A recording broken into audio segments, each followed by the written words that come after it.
Merci beaucoup.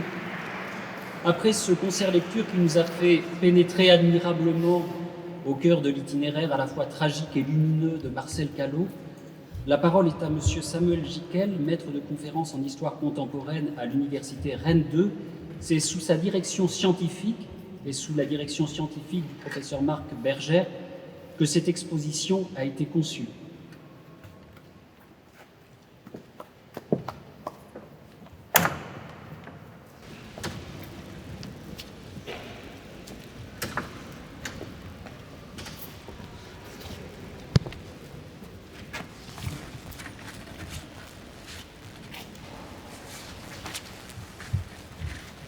Mesdames, Messieurs, lorsque ce projet de mémorial a été lancé, Marc Bergère et moi avons été sollicités par le diocèse de Rennes, qui a fait le choix d'associer des historiens à son élaboration. Nous le remercions pour sa confiance. En toute liberté, nous nous sommes attelés à la tâche en plongeant dans les archives, les publications et les témoignages accumulés au fil du temps. Nous avons proposé un parcours en 5 temps qui donne à découvrir sa courte vie qui s'étale de 1921 à 1945. On y découvre ainsi successivement son enfance baignée par le catholicisme dans une famille ouvrière rennaise, l'irruption de la guerre marquée par la rencontre de sa fiancée Marguerite, le départ au STO en 1943, la mort au camp de Mauthausen à la suite de sa déportation du fait de son action catholique qui s'apparente alors, aux yeux de ses accusateurs, à une propagande anti-nazie. Enfin, sa postérité, marquée par la béatification de 1987.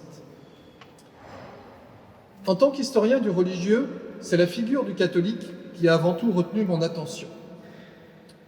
Et je voudrais ici brièvement l'évoquer en mentionnant 2 points qui m'ont frappé. Le premier est que Marcel Callot est un miroir du catholicisme de son temps.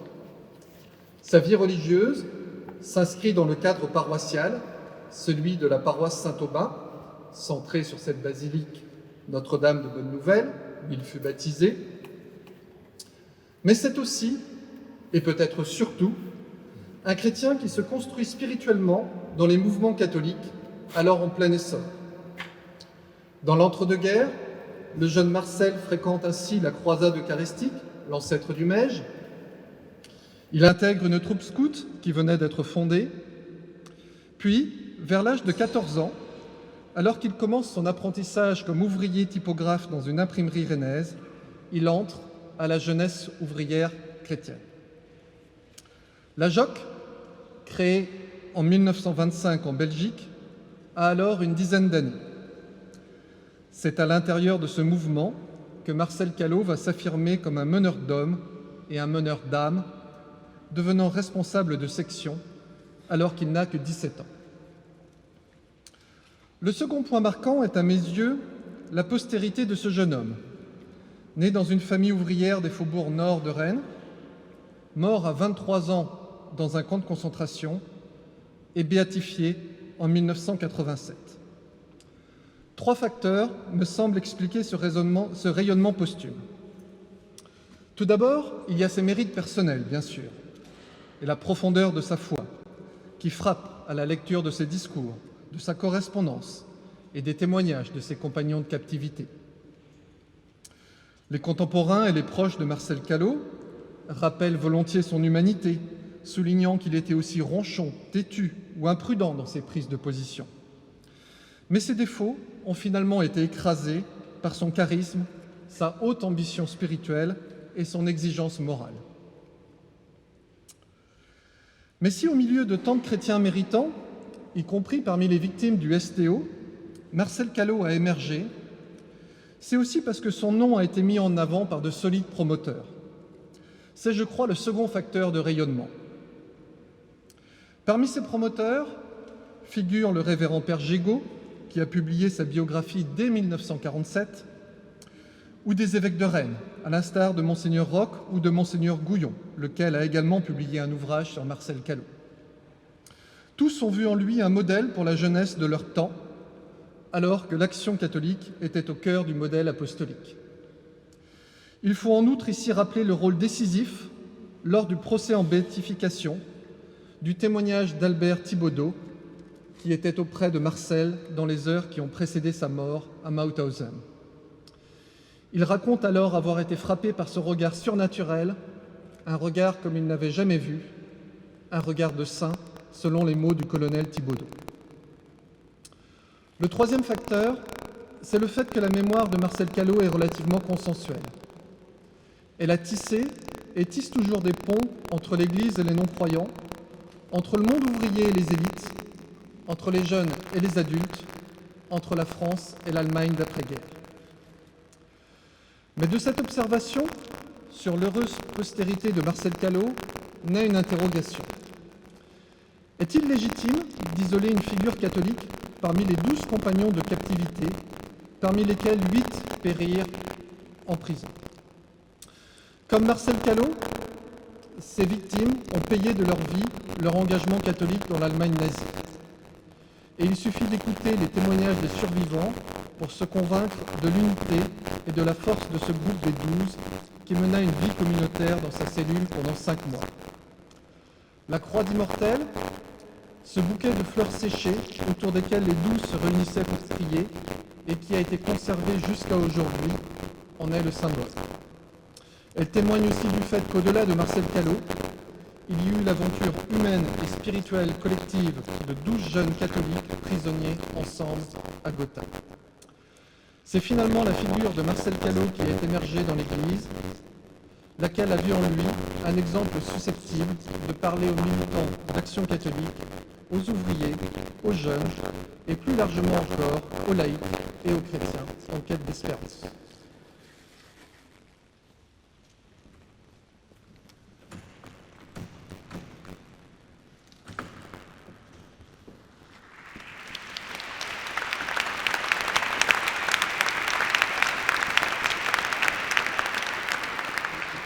La parole est maintenant à Monsieur Marc Berger, professeur d'histoire contemporaine à l'université Rennes 2, spécialiste de la Seconde Guerre mondiale.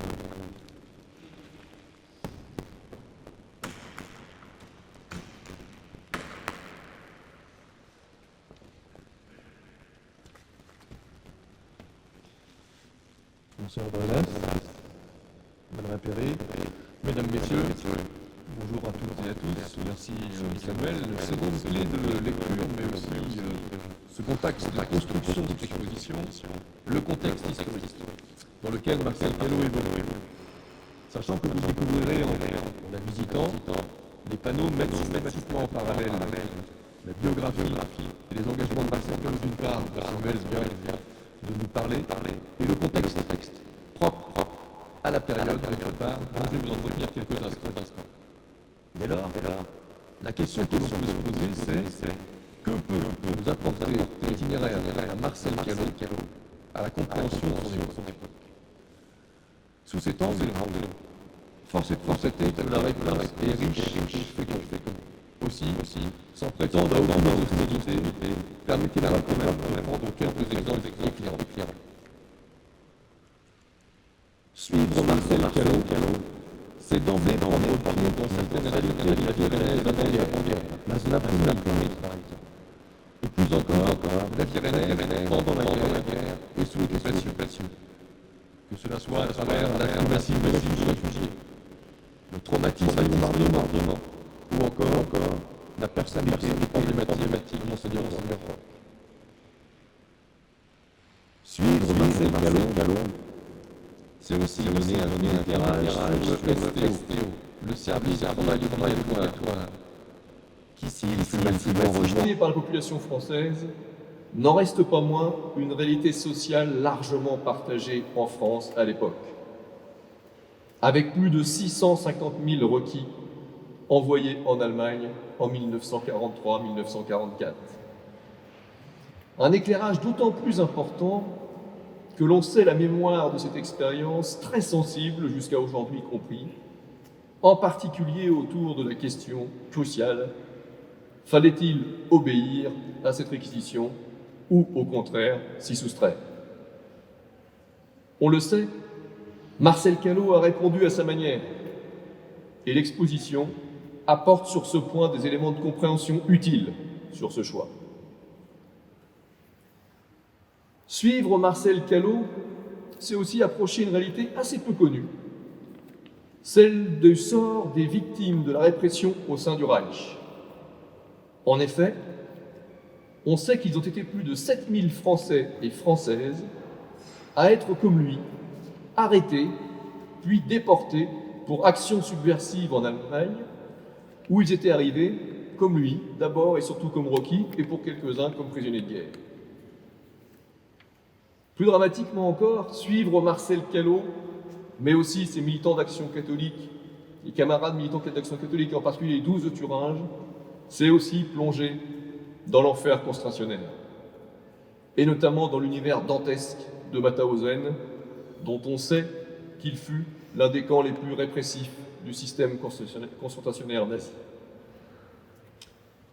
Mais suivre Marcel Callot et le sort de ses compagnons d'infortune, c'est aussi, en particulier grâce au dispositif multimédia qui accompagne cette exposition, parcourir d'autres noms et d'autres lieux de sinistre mémoire, tels que Flossenburg, Buchenwald ou encore Dachau et ces fameuses baraques des prêtres.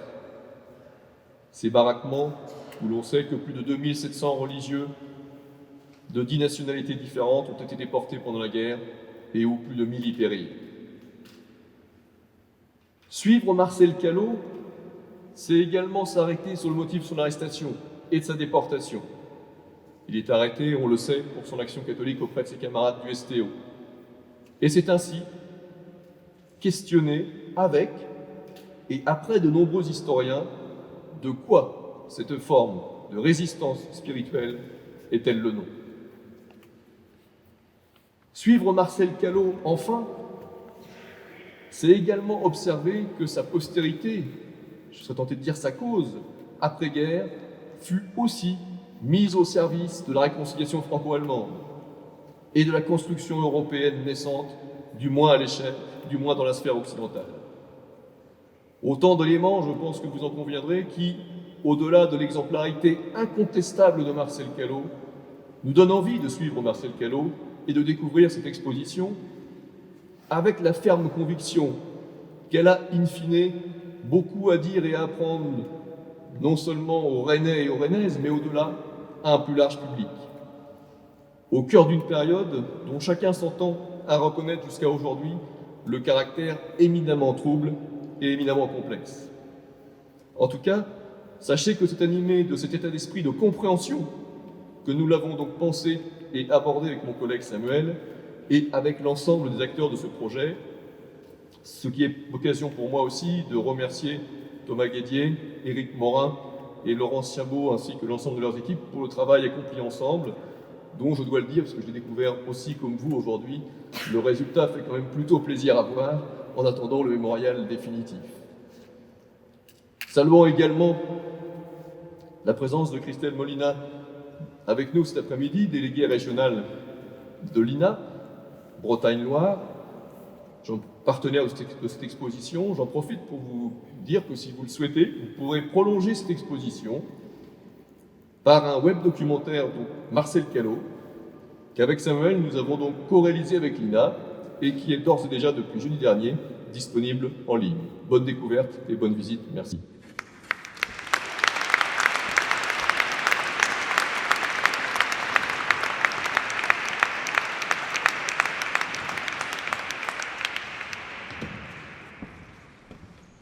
Alors, nous avons la joie d'accueillir parmi nous des délégations étrangères. Alors j'appelle mademoiselle Joséphine Isler, représentante de la troupe Marcel Callot des Scouts de Francfort. Monsieur Florian Schwarzbeck, représentant de la maison Marcel Callot d'Augsbourg. Le père Christophe Hubenthal, chanoine de la cathédrale d'Erfurt. Le père Christian Euler et monsieur Christophe Fuchs, représentants de la paroisse Marcel Callot de Linz, ainsi que le père Christophe Valéa, représentant de l'église Marcel Callot de Gandado au Burkina Faso. Donc pour de brèves salutations en français, donc je vous rassure.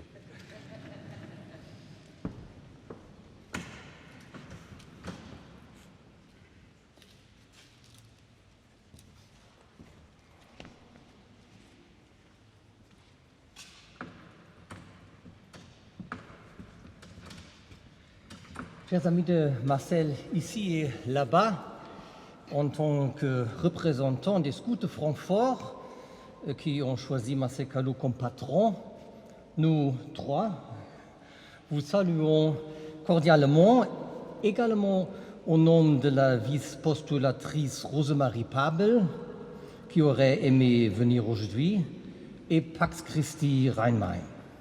Nous sommes heureux de connaître de si beaux reportages sur l'enfance du scout Marcel et d'avoir en lui un frère heureux dans l'engagement chrétien pour un monde meilleur.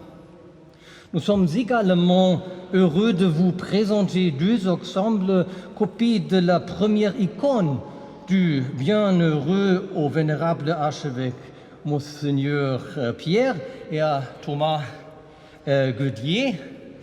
Il a été réalisé par un jeune homme qui, en tant que chrétien syrien, avait précédé sa femme afin de construire une nouvelle maison en Allemagne. L'icône fabriquée exprès à l'occasion de ce centenaire est basée sur une photo bien connue de Marcel, mais avec un sourire et le lys scout, tenant la croix d'immortel dans une main et un livre dans l'autre, qui peut se référer à son métier d'imprimeur de livres ou la Bible. Le halo sur fond bleu indique la joie du ciel. Que le bienheureux Marcel Callot reste uni à nous dans la prière pour les abondantes bénédictions de Dieu. Merci pour votre attention.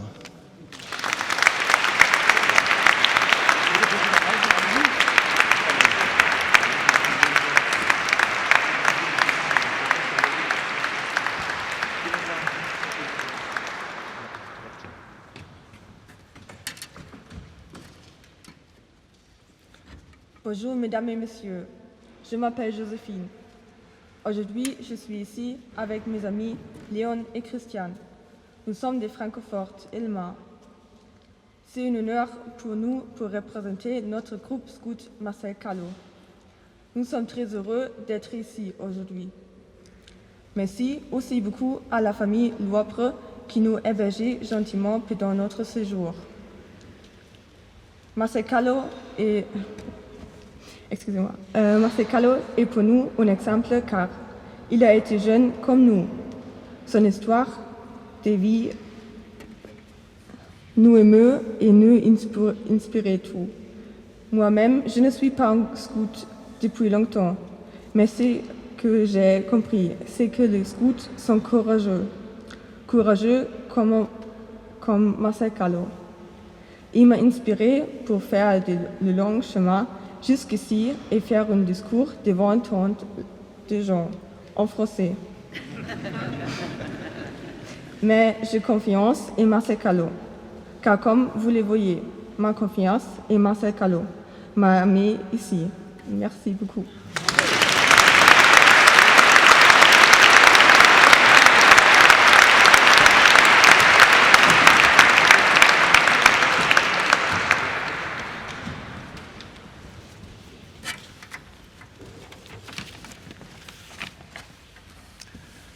Mesdames et messieurs, je suis heureux d'être parmi vous aujourd'hui pour les festivités du 100e anniversaire de Marcel Callot.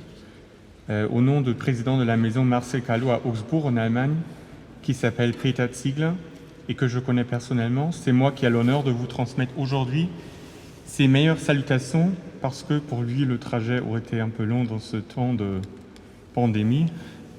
Personnellement, je fais actuellement mes études à l'Université de Rennes 1 dans un parcours binational franco-allemand en droit. À l'occasion du 100e anniversaire de Marcel Callot, je vous transmets donc les meilleurs vœux de la part de la maison Marcel Callot à Augsbourg, qui se trouve en Bavière, dans le sud de l'Allemagne.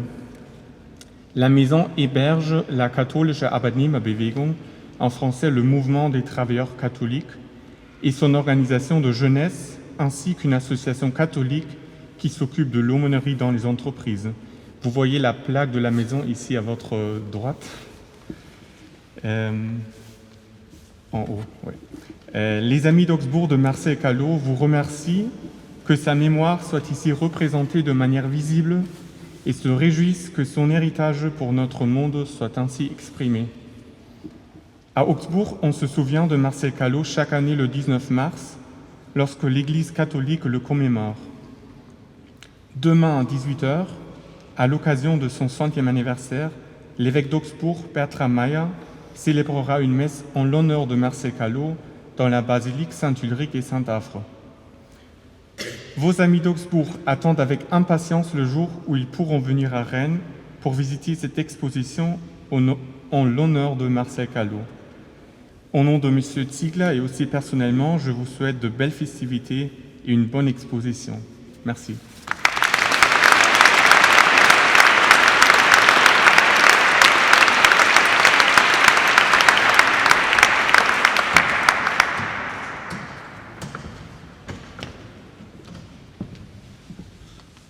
Bonjour, mesdames et messieurs. Je suis Christophe Hubenthal. Je parle seulement un peu français. Je suis prêtre depuis 1984 en diocèse d'Erfurt. En tant que citoyen de la République démocratique allemande, j'avais pu assister à l'inauguration de l'église Marcel Callot à Tremblay, près de Paris. Grâce à la réunification de l'Allemagne, nous avons pu, avec l'aide de la Fédération des travailleurs allemands d'Erlangen, nouer des relations amicales avec la famille Callot. Nous avons de bons souvenirs de nombreuses rencontres à Rennes, Fougères et en Thuringe. Répondre à l'invitation de Monseigneur Ornelas pour participer aux festivités du 100e anniversaire de Marcel Callot nous tient particulièrement au cœur. Avec moi sont venus Abbé Jean-François Uvimana, qui est prêtre en Rwanda, qui est en doctorat de théologie à Erfurt, et de mes sœurs Rosie Hart et Barbara Dölle. Notre évêque, Dr. Ulrich Nahlemeyer, nous a remis un mot de salutation que je vous lis. Excellence, chers confrères, Monseigneur d'Ornelas, chers catholiques du diocèse de Rennes, le bienheureux Marcel Callot relie nos deux diocèses sur une distance de plus de 1000 km, même si malheureusement il fut déporté à Thuringe pendant la dictature nazie. Son témoignage de foi est également honoré dans notre diocèse, tant à Zella-Milis qu'à Gotha, où il a dû être en prison et en camp de détention. Le centre d'éducation de jeunesse du diocèse d'Erfurt à Heiligenstadt porte son nom.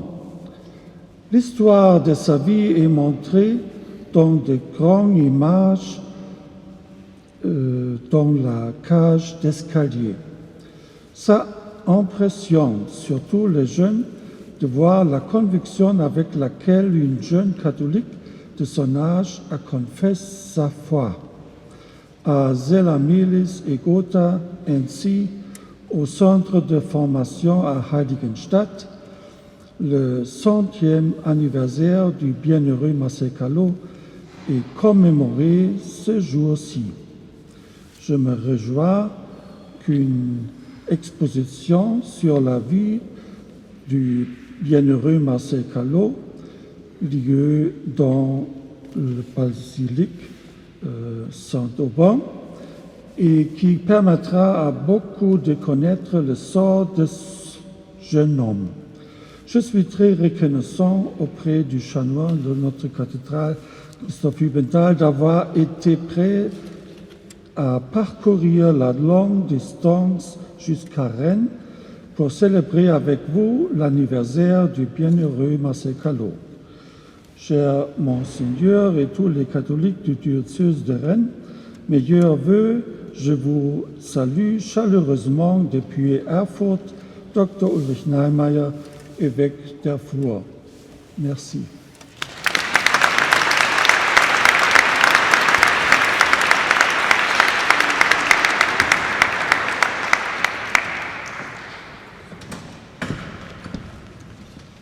Guten Abend, ich kann nicht Französisch sprechen und werde Jean-François bitten, mich zu übersetzen. Ich komme aus Linz, Autriche. Ich habe 1995 begonnen, in einem Arbeiterviertel in Linz, 20 Kilometer von Mauthausen entfernt, eine Pfarre aufzubauen.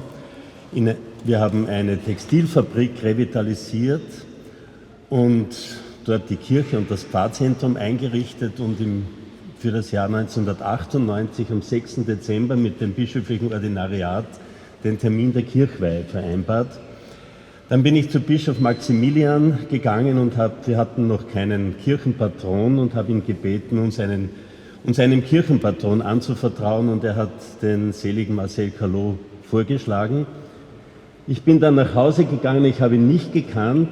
Der 6. Dezember war schon ausgemacht. Ich habe das Buch von Rosemarie Pabel gelesen und habe gesehen, der Geburtstag von Marcel am 6. Dezember. Ich habe mir gedacht, das ist himmlische Regie. Bitte. Voilà, je suis prêtre du diocèse de Linz et j'ai travaillé au début de ma trajectoire de prêtre pour une maison de jeunes, et j'ai aussi créé une paroisse à Auen, à 20 km de Mauthausen. Et cette église que j'ai créée, cette paroisse que j'ai créée, porte le nom de Marcel Callot. Comment est-ce qu'on en est arrivé à donner ce nom à la paroisse? Eh bien, écoutez, c'est une sorte de... Est-ce un hasard? Non, sans doute, car c'est un 6 décembre que nous avons pris cette décision de nommer ainsi la paroisse à l'occasion d'un jubilé faisant mémoire de Marcel Callot. Mein Bischof hat ein Grußwort geschrieben, das möchte ich jetzt auf Französisch vortragen. Ich habe zwar nicht Französisch gelernt, bin aber schon viele Kilometer durch die Bretagne gepilgert. Voilà, juste un petit mot de la part de mon évêque. Je ne parle pas très bien français, bien que j'ai parcouru toute la Bretagne à pied lors d'un pèlerinage. Merci, Jean-François. C'est avec gratitude que nous commémorons ensemble un apôtre de la jeunesse ouvrière chrétienne et un fervent disciple de Christ, et nous sommes unis dans la lutte contre toutes les forces négatives de la vie. Le mémoire des bienheureux est vivant dans la diocèse de Linz, en particulier dans la paroisse de Linz-Marcel Callot, placée sous son patronage. Un représentant de cette paroisse, ainsi que le curé Christian Euler, c'est moi, assisteront aux célébrations de l'archidiocèse de Rennes.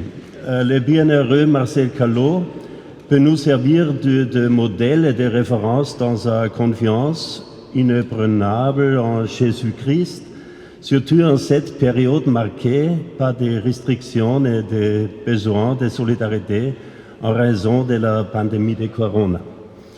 Heureusement, il y a un ami qui ne m'abandonne pas un seul instant et qui sait me soutenir dans les heures de détresse et d'oppression. Avec lui, on supporte tout. Comme je suis reconnaissant au Christ de m'avoir par son exemple le chemin sur lequel je me trouve actuellement. Je vous salue cordialement, unis au Christ. Merci.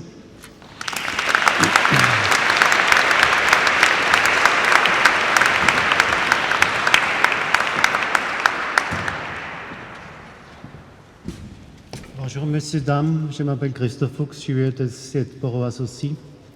Je voudrais être bref.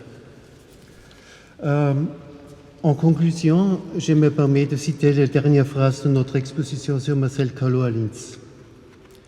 Nous avons appris à connaître l'homme comme peut-être qu'une génération l'avait fait jusqu'à présent. Qu'est-ce qu'est donc l'homme? Il est l'être qui décide toujours de ce qu'il est. Il est l'être qui a inventé les chambres de gaz, mais en même temps, il est aussi l'être qui entre dans les chambres de gaz debout, une prière sur les lèvres. Viktor Frankl, dire quand même oui à la vie. Merci.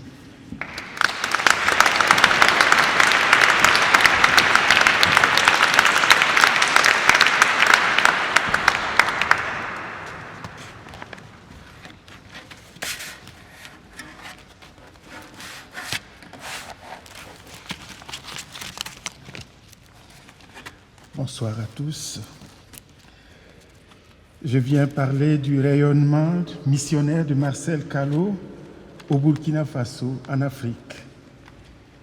Depuis le 28 décembre 2017, la figure du bienheureux Marcel Callot est aussi présente au Burkina Faso, en Afrique au sud du Sahara, dans le village de Gandado, où une nouvelle église lui est dédiée.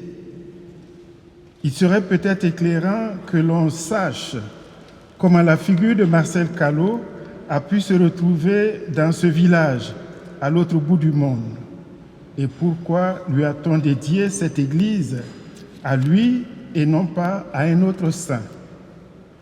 Bien évidemment, cette présence de ce jeune Rennais au fin fond de l'Afrique ne relève pas d'un fait du hasard.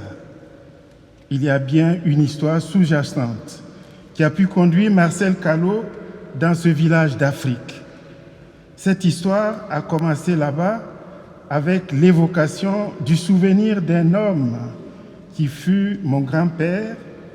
Il s'est converti à la foi chrétienne dès l'arrivée des missionnaires français dans le village de Gandado, et cette conversion avait été perçue comme un affront familial, jusqu'à ce qu'il ait payé de sa vie.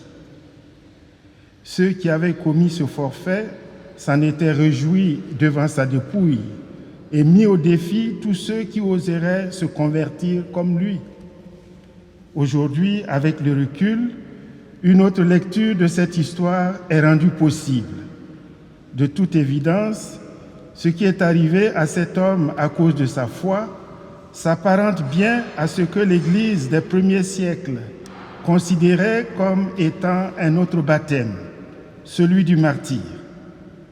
En Afrique comme ailleurs dans le monde, beaucoup des tout premiers convertis à la foi chrétienne l'ont parfois payé de leur vie, et sans doute, ils ne paraîtront jamais dans le martyrologe de l'Église. Ce qui importe, c'est qu'eux aussi ont lavé leurs robes dans le sang de l'agneau. Apocalypse chapitre 7, verset 14. Bref, quand il a fallu construire l'église de Gandado, que depuis plus de 60 ans, les chrétiens désiraient tant, mais que les moyens financiers manquaient, les chrétiens de Rennes, à qui l'appel à l'aide avait été relayé par Monseigneur Dornelas, ont assuré le financement et les communautés du village ont assuré la main-d'œuvre et le rassemblement des agrégats afin que cette église voie enfin le jour. Au regard de l'histoire de conversion à l'évangile du Christ de ce village de Gandado, qui a germé au cœur du mystère pascal à travers le témoignage suprême de l'un des leurs, la figure de Marcel Callot a paru de toute évidence aux chrétiens de ce village, très parlante aussitôt qu'ils l'ont connu. Et la Providence a bien voulu faire le reste en faisant croiser l'histoire de Marcel Callot avec celle du village de Gandado grâce à la présence missionnaire de l'un des fils de ce village dans le diocèse de Rennes. Le témoignage de foi de Marcel Callot parle beaucoup aux chrétiens de Gandado. Il était jeune, comme la plupart des chrétiens de ce village. Il aimait la prière et son exemple est contagieux chez eux. Il a aimé le Christ jusqu'à lui offrir sa vie, ses projets et toute sa force C'est une figure rayonnante au cœur de la savane d'Afrique, car elle inspire à une sainteté qui soit à la portée de tous. Cette belle figure de Marcel Callot a rejoint et a touché profondément les chrétiens de Gandado et les environs, où il continue encore d'être missionnaire. Aujourd'hui, la conversion à la foi chrétienne touche la quasi-totalité des familles de ce village et Marcel Callot aide à l'approfondissement de la foi au Christ. Il est aimé là-bas et beaucoup lui confient leurs préoccupations avec l'assurance d'être entendu par le Christ qu'il a aimé et servi fidèlement jusqu'au bout. Pour terminer, voici un exemple de prière que les chrétiens du Gandado prient tous les jours pour demander la canonisation de Marcel Callot, traduit dans la langue moré. Wena Madba Songo est pour di la baraka, Nyambiga Jésus-Christ a Ninga. Obyisid la liken kiensid, Nyam venam kasanga pourin. Obya la fina menga, Adam bisfa Ninga. Biyur pa mperre, Nyam ni songa Marcel Callot, vim son kaset Ninga. Titune temba panga, Tubnyozo ne Christa, Reninga, Obyanam sro, Matausen tengen, Autriche, Bibesro, Alitiwa tolon tuneb nyore. Obsakan kon Christa ven ma kaseto, Liksuka, Nenonglom, la sagre kasanga. Bikita Marcel Callot pour sur Ninga, et dit la fille signe d'arfan. Songido ne kuni, Titsan ntayam yam bi kondo. Baso zanga, bi kitiam biga Marcel Callot semblant pour combattre, d'où il a tué un courant, yam yu pam perle. Et de basongo, ton cotilarin, ton soit la Jésus-Christ à Massem Ninga, Amina. Merci.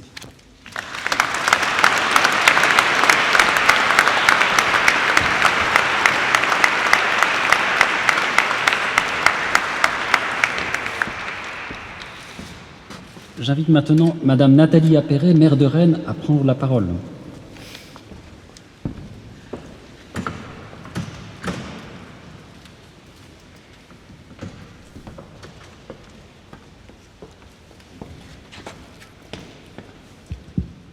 Monseigneur, Mesdames et Messieurs, et je veux saluer particulièrement et chaleureusement les représentants des délégations étrangères. Je suis très heureuse d'être parmi vous aujourd'hui pour l'inauguration de l'exposition Marcel Callot, une vie en mission, réalisée en l'honneur du centenaire de sa naissance. 4 ans après l'hommage que nous lui avons rendu, Monseigneur, ensemble à l'occasion du trentenaire de sa béatification, je vous remercie de nous donner l'occasion de faire vivre le témoignage de Marcel Callot, comme d'exprimer le profond respect que nous portons à son engagement et aux valeurs qui l'ont porté. Son ouverture aux autres, son humanisme, les combats qui ont été les siens jusqu'à sa mort, et malgré la souffrance, se devaient de trouver ici, à Rennes, un lieu de mémoire. Transmettre son histoire aux jeunes générations, de son engagement au sein de la JOC, à la force de résistance spirituelle dont il a fait preuve dans les camps de concentration, fidèle à sa foi, participe pour moi d'une ardente obligation. La laïcité de notre République ne se construit pas en opposition à la foi. Elle porte au contraire un idéal de tolérance, d'ouverture, de respect des croyances de chacune et de chacun d'entre nous. Qu'importe comment s'appelle cette clarté sur leurs pas, que l'un fut de la chapelle, que l'autre s'y déroba, tous les deux furent fidèles, des lèvres du cœur des bras, aurais-je pu dire avec Aragon. La force du combat mené par Marcel Callot constitue pour toutes et tous, croyants ou non croyants, un exemple. Face aux tentations révisionnistes de polémistes rances, le récit de l'horreur vécue dans les camps par Marcel Callot nous ramène à la vérité des faits, la vérité crue de la barbarie, de ses auteurs, de leurs complices. Et merci à Marc Bergère et Samuel Jiquel d'apporter ce regard objectif de l'histoire.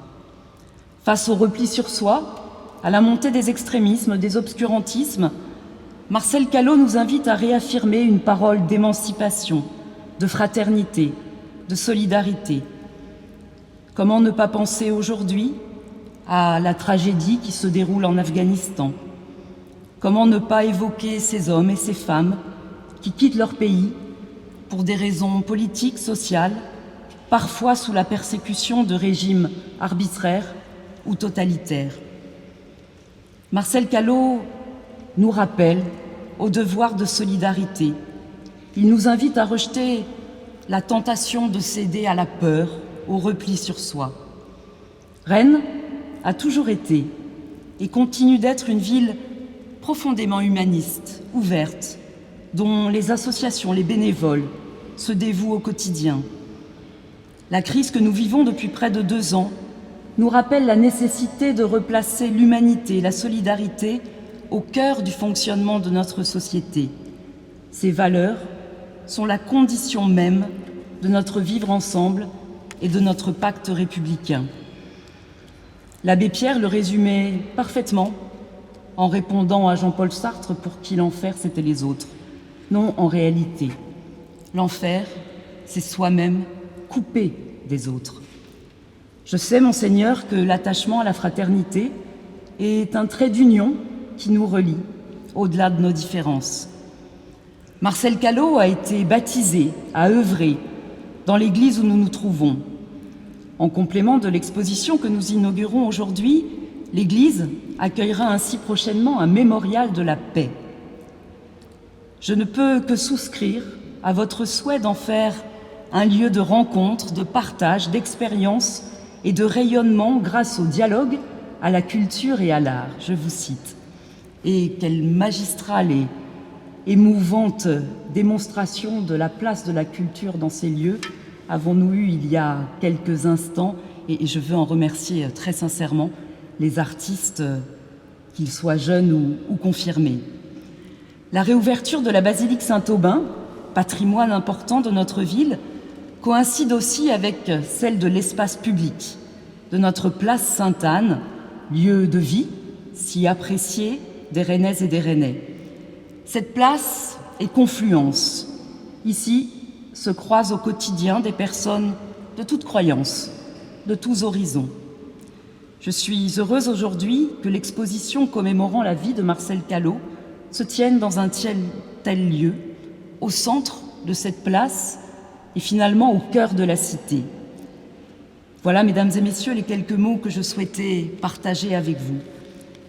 J'aimerais terminer mon intervention m'adressant à la famille de Marcel Callot en empruntant une réflexion de la rabbin Delphine Horviller, qui a récemment publié un très bel ouvrage intitulé « Vivre avec nos morts ».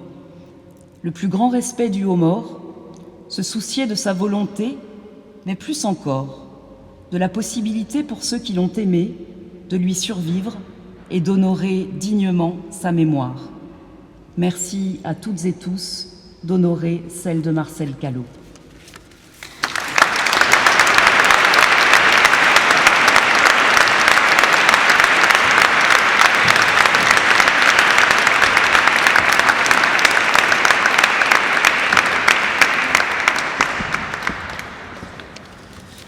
Et pour conclure, nous entendons maintenant Monseigneur Dornelas, sans qui, bien évidemment, cette exposition n'aurait pas eu lieu.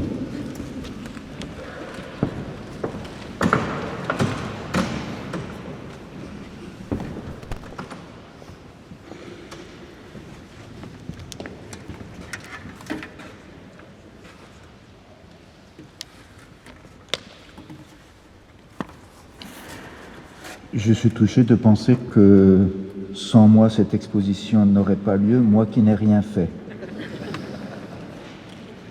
César pontem fecit, dit-on.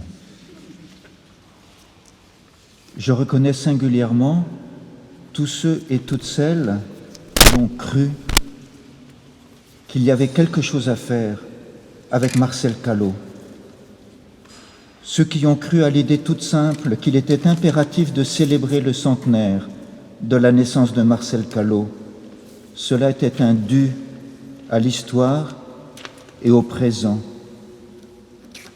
Il était impératif de célébrer le centenaire ici, dans cette église Saint-Aubin qui est la sienne, puisqu'il y fut baptisé, puisque souvent il est venu y prier avant la date fatidique, le 19 mars 1943, qui le vit quitter Rennes à 21 ans pour l'Allemagne et ne plus jamais y revenir. Je reste ici avec cette énigme qui m'habite, car je ne sais pas ce qui s'est passé. Depuis le 30 juin 1944 jusqu'au 19 mars 1945, plus aucune lettre de lui, plus aucun écho sur lui. Personne n'a dit quelque chose de ce qu'il a fait, de ce qu'il a vécu, de ses sentiments, si ce n'est celui qu'il a vu mourir. Quel était donc l'itinéraire de ce jeune de 23 ans quand il a quitté Gotha pour arriver à Mauthausen où il a vécu l'enfer? En tout cas, voilà que nous faisons sortir la lumière de la ténèbre et que nous faisons mémoire de Marcel. Madame Bapéré, grâce à vous, l'église Saint-Aubin, interdite au public en raison des dangereuses fêlures de sa voûte, a pu rouvrir ses portes aujourd'hui. Grâce à vous, nous vous en savons tous gré. Je vous remercie aussi pour votre présence en tant que maire de Rennes et présidente de Rennes Métropole. Vous honorez ainsi, comme vous l'avez fait bien des fois, un des citoyens de Rennes, un jeune dont le rayonnement est international, un jeune qui n'avait rien à prouver puisqu'il n'a pas eu de carrière, un jeune qui n'avait rien à montrer car il n'a rien réalisé. Il n'a fait d'une certaine manière que rayonner. Chère Madame Appéré, votre présence honore aussi les membres de la famille de Marcel Callot qui sont ici nombreux, notamment ces deux sœurs que je suis heureux de saluer. C'est vous, chère sœur de Marcel, qui m'avez beaucoup appris sur votre frère, jusqu'à ce détail. Vous m'avez montré le pilier de Saint-Aubin derrière lequel il priait à genoux après avoir communié à la messe du matin avant de quitter l'église pour aller à son travail de typographe comme apprenti en mangeant un morceau de pain. Merci à vous d'être là, membres de la famille de Marcel. Je voudrais aussi remercier les agents de la municipalité, les différents services de la municipalité qui, avec beaucoup de dévouement, beaucoup de bonté, ont permis la réalisation de cet après-midi consacré au voisinage de l'exposition Marcel Callot, une vie en mission. Oui, merci à eux. Madame Appéré, transmettez-leur notre merci, plein de gratitude. Cette exposition est due au talent d'Éric Morin, Yannick Lecam et Laurence Chabot, que je félicite de tout cœur.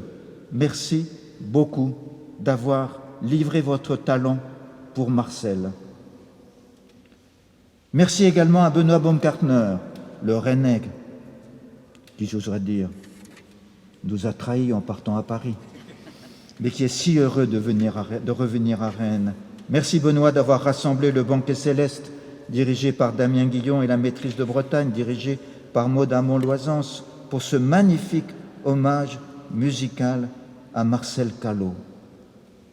Merci aussi à Guillaume de Tonguédec qui a prêté sa voix, non sans émotion, pour nous faire entendre les sentiments du jeune Marcel lorsque d'Allemagne, âgé de 21 ans, il écrivit à sa fiancée et à sa famille. Comment ne pas exprimer aussi toute ma vive gratitude aux nombreux bénévoles qui ont œuvré pour ce centenaire, afin qu'ils se réalisent ici à Rennes le mieux possible, en particulier les bénévoles de la paroisse Notre-Dame de Bonne-Nouvelle. Cher Nicolas, toi qui es le curé de cette paroisse, tu as à cœur que le jeune Marcel soit connu et vénéré. Je sais que tu as tenu à ce que sa statue habituellement offerte à la vénération des fidèles et des passants dans cette église soit mise à Saint-Melaine afin qu'il y soit prié malgré la fermeture de Saint-Aubin. Merci à toi d'encourager tes paroissiens à mieux connaître Marcel. Ma gratitude va de façon évidente à vous, et je préfère vous nommer pour vous dire ma gratitude, cher Guy Malbranc, Michel de Villenfray et Jean-Guy Fontaine, ainsi qu'aux personnes dont vous vous êtes entourés pour œuvrer à ce centenaire. Oui, vous avez cru au message lumineux de Marcel Callot et vous avez contribué à le faire rayonner. Soyez-en remerciés du fond du cœur. Marcel, de quelle lumière était-il habité pour nous rassembler tous ici? Aurait-il pu imaginer un instant que son sourire, son regard et sa pensée amicale soient offerts à tous les passants de la place Sainte-Anne au cœur de Rennes depuis que son poster est placé à l'entrée de la basilique? Aurait-il pu deviner que des rues, des maisons, des paroisses et des écoles portent son nom en Allemagne où réquisitionné il est parti à 21 ans pour être un missionnaire au milieu des ouvriers, travailleurs comme lui? Aurait-il pu rêver dans l'enfer que son nom demeure un souvenir lumineux, vivant et inspirant en Autriche, à Linz, là où s'est tenu le sinistre camp de Gusen, ce lieu de ténèbres et de mort, où il fut traité comme un numéro, le 108 548, au milieu de tant de compagnons de tragique infortune. Comment aurait-il pu songer qu'en Afrique, son bienheureux nom soit signe de joie, de foi et d'espérance pour tant de jeunes, en une église qui lui est dédiée au Burkina Faso ou dans un lycée qui, en Côte d'Ivoire, ouvrira bientôt ses portes? Et encore, par quel rayonnement mystérieux des demandes concernant le bienheureux Marcel Callot proviennent du Brésil, d'Inde, des Philippines et des États-Unis?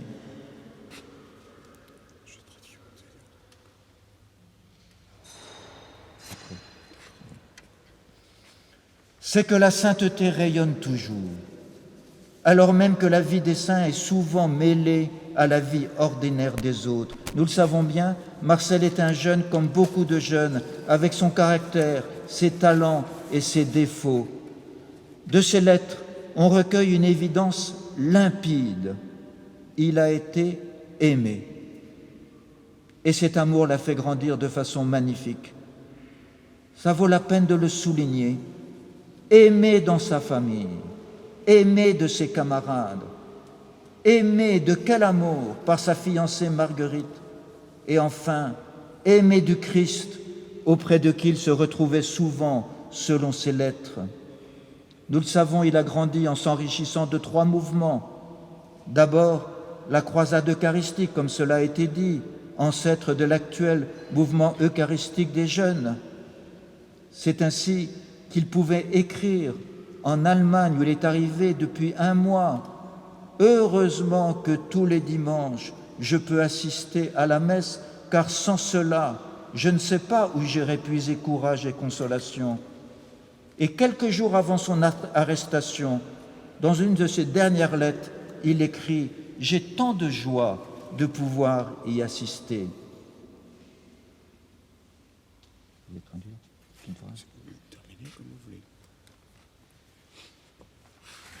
Auf Deutsch.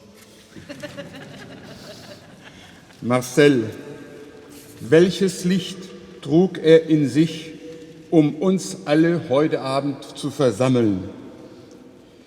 Wie hätte er auf den Gedanken kommen können, dass die Passanten auf dem Place Sainte-Anne im Herzen von Rennes sein Gesicht, seinen Blick, sein Lächeln gesehen hätten.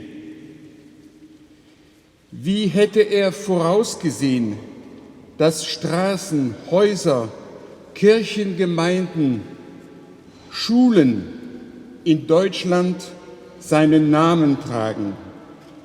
Deutschland, wo er mit 21 zur Zwangsarbeit verpflichtet wurde. Er ging dorthin als Missionar unter den Arbeitern. Wie hätte er erraten, dass er in Österreich, in Linz, ein Zeichen des Lichtes gewesen wäre, da, wo er im Lager Güsen, in dieser Hölle, wo er als eine Nummer 108.548 behandelt wurde, wie hätte er gedacht, dass er ein Licht unter seinen Leidensgenossen gewesen wäre, in Afrika auch. Und seine Reliquien werden auch erbeten aus den Vereinigten Staaten und Indien. Nous le savons, Marcel a grandi par le scoutisme et dans ses lettres, voici comment il s'est inspiré de ce scoutisme. Je me suis rendu compte qu'en oubliant sa propre peine et en pensant à la misère des autres, l'on est plus heureux et le découragement disparaît. Mais c'est évidemment dans la joque, comme nous l'avons entendu, qu'il a donné toute sa mesure. Il en est vite devenu un responsable. Et là, il a pu parler, enseigner. Quelle était donc la grande vision de Marcel? Je vous lis simplement ce passage. Puisque nous sommes faits pour vivre en société, cela pose donc la question de la fraternité. Fraternité entre tous les hommes, à quelque conditions sociales qu'ils appartiennent. Mais nous autres, ouvriers, ayons d'abord le courage de regarder chez nous s'il n'y aurait pas plus de fraternité à mettre en pratique. Puis il constate les fausses fraternités qui entraînent, je le cite, des luttes qui engendrent la haine. Et il conclut par cette exclamation: « Fraternité, que d'erreurs sont commises en ton nom !» Impossible pour lui à ce moment-là de penser qu'il allait être jeté en plein milieu de cette haine due à la ténébreuse fraternité exclusive promue entre Ariens. Pourtant, lui, il promeut le témoignage d'une fraternité vraie et surtout vécue, comme il l'écrit. Fraternité qui part de notre conception de l'homme et qui nous fait voir en lui un frère. Fraternité qui veut faire régner l'amitié et l'amour, d'où découle la justice et l'ordre dont tous nous avons tant besoin. Pourtant, à 20 ans, à Rennes, il reconnaît ceci: la force brutale, la contrainte peuvent agir sur des corps. Il est facile d'entraîner ceux qui souffrent par d'alléchantes promesses, mais celles-ci ne réforment pas les cœurs et surtout, elles n'empêchent pas de penser. Il encourage. C'est l'heure difficile, pénible, dure, accablante. C'est donc l'heure des forts, des courageux, des persévérants. C'est notre heure à nous militants. Mais seuls nos efforts seraient vains.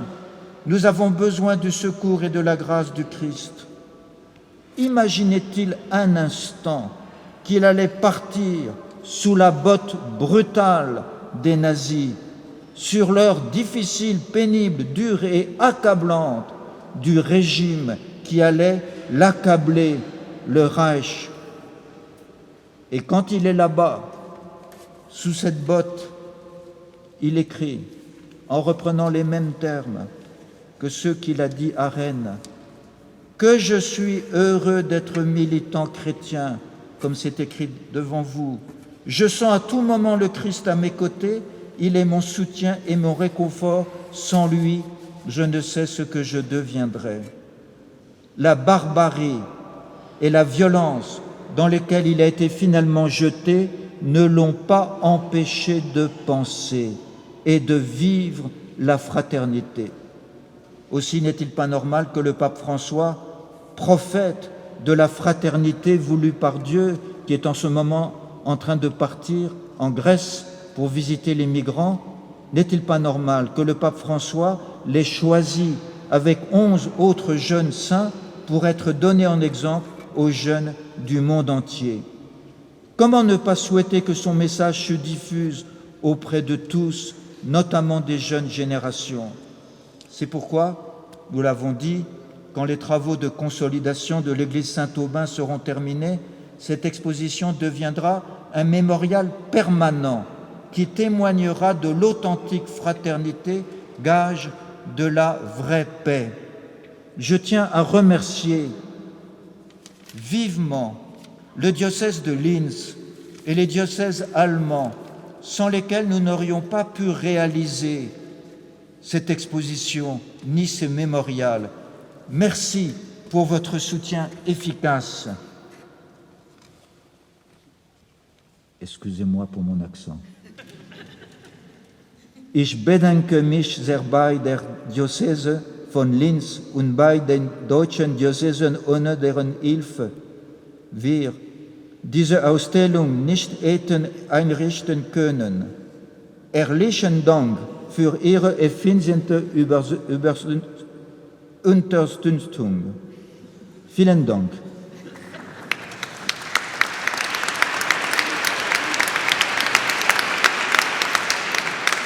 Dans la Bible, il est dit que Moïse est très malhabile pour parler et que Dieu lui donne un Aaron qui lui parle très bien. Merci Aaron. Ce mémorial sera situé au cœur de Rennes. Bien sûr, nous l'avons dit, aux côtés du couvent des Jacobins qui abrite le centre des congrès où convergent de nombreuses destinations vers Rennes. C'est pourquoi je rêve que cette église Saint-Aubin, qui est aussi la basilique Notre-Dame de Bonne-Nouvelle, puisse offrir des chemins de fraternité grâce aux rencontres, grâce à l'art, grâce au dialogue pour la recherche commune du vrai, du juste et du beau, et grâce aussi à l'attention aux personnes fragilisées qui souvent sont des prophètes dans notre société. Ici, avec le mémorial, pourrait naître le forum Bonne Nouvelle qui coexistera avec le culte et la vénération de l'icône de Notre-Dame de Bonne Nouvelle qui était auparavant au couvent des Jacobins. Ceci est un rêve qui se réalisera si Dieu le veut. Pour le moment, l'exposition est réelle. Elle nous permet de célébrer le centenaire de la naissance du bienheureux Marcel Callot. Cher Marcel, merci d'être ce que tu es. Merci de te faire connaître. Fils aimant, frère attentionné, fiancé passionné, apprenti, ouvrier, croyant en Dieu, jeune, ton message rejoint beaucoup de jeunes en quête de sens pour leur vie et pour leur engagement à construire la fraternité selon Dieu, le Père de tous les humains. Cher Marcel, demain, tu auras 100 ans. Aujourd'hui, je suis heureux de te souhaiter un très joyeux anniversaire.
Alors, si vous le permettez, puisque les raisons sanitaires font que elles nous obligent à inventer la juste manière de souffler un gâteau d'anniversaire, si quelqu'un de la famille de Marcel voulait bien venir pour commencer à souffler ce gâteau d'anniversaire.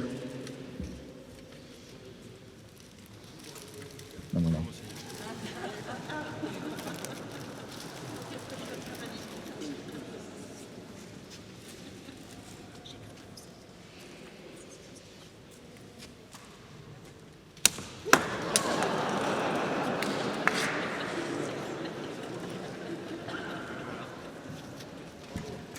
Madame Appéré, si vous voulez souvenir le gâteau d'anniversaire d'un citoyen de Rennes.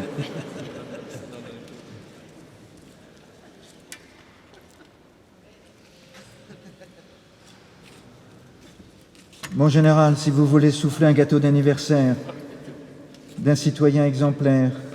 Que je n'ai pas verbalisé. Très bien.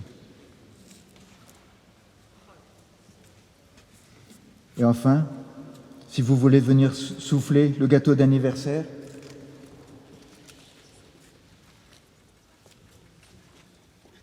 Voilà, bon anniversaire à Marcel.